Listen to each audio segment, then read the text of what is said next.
Ang ibabahay ko nun sa video ito, magluluto tayo ng tinulang pakpak ng manok with sariwang daon ng ampalaya na galing sa ating garden. Nakita ko kasi itong tanim ko ampalaya, pwede siyang talbusan.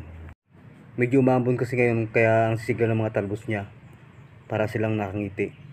Para nilang kinakausap, parang sinasabi nilang pwede mo ang talbusan, ihalo mo sa tinulang palaka o tinulang manok. Lalo't umambon-ambon nga ngayon, kaya medyo masarap yung may mga sabaw. Dahil wala namang palaka ngayon, kaya pakpak ng manok kung kunin natin, kasi masarap yung pakpak ng manok pag sinabawan. Ito na yung nakuha nating talbos, halos yung tali na rin. Ito na siya, nahimay na ni Ate Len. Napuno naman yung isang planggana. Ngayon naman lutuin na natin, painitin lang muna natin itong kawali. Ngayong mainit na, ilagay naman natin itong mantika.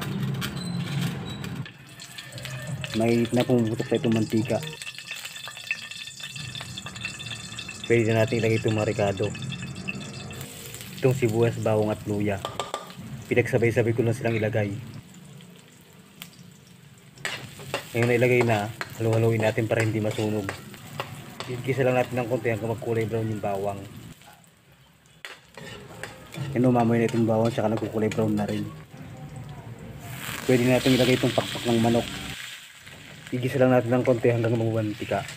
Nakakabawas din ng lansa yun. Hindi ko na sinap kasi parang mas sarap kainin yung gantong buong pakpak. Ngayon nagisa na natin itong manok, halos magprito na nga. Kung natin sa bawang, lagay pa natin ng ibang ricado tulad ng paminta. Para lalong maglasang manok, maglagay tayo ng chicken cube.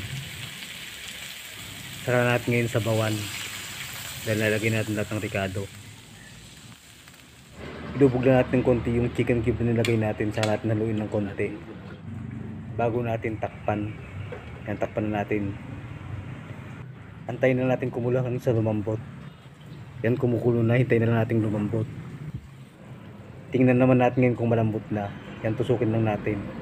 Na, malambot na siya, tinusok lang natin ng sandok, na punit na siya. Pwede natin ilagay itong talbos ng ampalaya na galing sa garden natin. Yan, halos mapuno itong kawali natin. Parang napakadami itong ampalaya eh. Medyo nalantan na ibang dahon ng ampalaya, pero nasa gitna hindi pa. Kaya buksan natin, saka natin ilubog.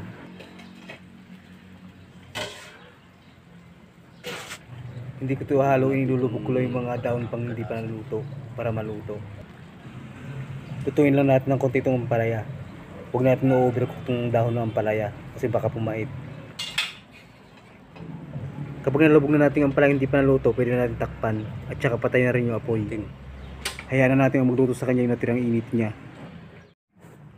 Ito na yung finished product natin, tinulang pakpak ng manok with sariwang talbos na ampalaya na galing sa ating garden.